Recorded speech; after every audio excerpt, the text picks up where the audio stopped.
I'm Chef Sabrina Tinsley, and today I'm going to demonstrate how to make tagliolini al pomodoro for your pasta and provisions kit. We have 3 components for your kit. We have 2 orders of the tagliolini, which is our nice little thin noodles that resemble spaghetti. Then we have our pomodoro sauce in a little pouch, and your Parmigiano Reggiano in a little ramekin that's already grated for you. And the only other thing that you'll need is a little bit of salt, about a tablespoon of salt, and some hot boiling water. You'll start by getting about 2 quarts of water on to boil. And while that's boiling, we're going to go ahead and open our pomodoro sauce. And it may still be a little bit frozen, but that's okay. It'll thaw pretty quickly. And we're going to go ahead and put all of that sauce into a little saucepan and start that heating.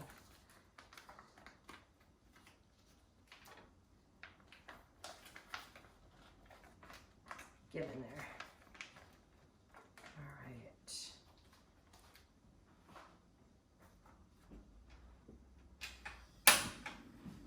Okay, you can just put that on medium high and get that going, and make sure you keep your eye on that. Make sure it doesn't scorch on the bottom. If you notice that the temperature is too high, just turn it down a little bit. You have plenty of time to heat that slowly. Now that our water is boiling, we're going to go ahead and add our tablespoon of salt. And you might want to test the water, taste it, and make sure that it's salty enough. It should taste about the same salinity as the sea, essentially, is what they say. All right, so then now we're going to take our tagliolini. And I do recommend, as soon as the tagliolini comes in, go ahead and put it in your freezer.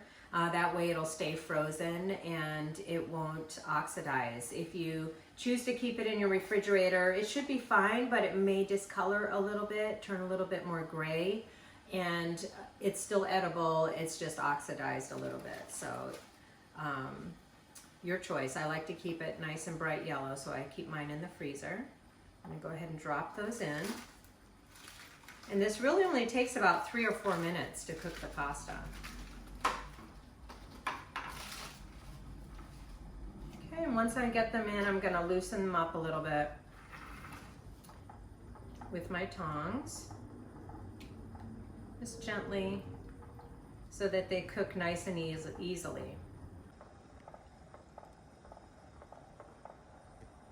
So now they're nice and loose, separated, as they should be.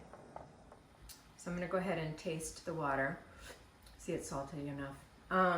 Needs probably just another small pinch of salt. It's really important to season your noodles, because then the pasta should be able to stand on its own. So if you taste the pasta, it should have a nice, eggy, delicious flavor on its own, and that way it doesn't take away from the flavor of the sauce. All right, so these have been cooking for about 3 or 4 minutes. I'm gonna taste for doneness. Perfect. Because they still have texture on them, and I don't want to overcook them because the sauce is going to be hot, so there will be a little carryover cooking. So it's important not to overcook it. For me, this is perfect. So that was a 4-minute time lapse. I'm going to go ahead and strain it into a strainer with a bowl, and obviously you can use a colander, pasta basket, whatever you have available. Okay, so the noodles are strained. I'm going to go ahead and put them back in my pot. My sauce is nice and hot, so I'm going to go ahead and pour that over the pasta. Not all of it at first. Just going to stir probably about half of it into the pasta to start.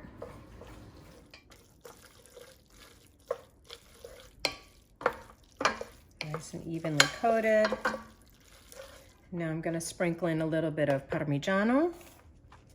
You don't have to put it all in at first. You can put just a little bit in, and then you can put the Parmigiano on the table and Everybody can sprinkle over as much more Parmesan as they'd like. That's looking pretty good. Okay, so you're gonna wanna eat it right away as soon as it's made. So I'm gonna go ahead and plate one portion.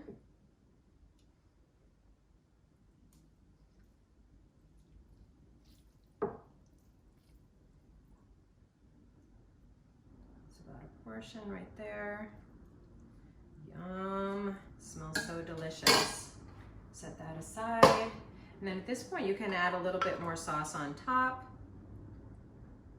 This is what my mother-in-law used to do. She would add a little bit more sauce on top. Some of the younger kids didn't like a whole lot of sauce, but I always liked a little extra sauce. And then if you want, you can sprinkle a little Parmigiano over the top as well. My kids don't like a lot of Parmigiano, but I do. Great. And that's ready. And there are many variations as well.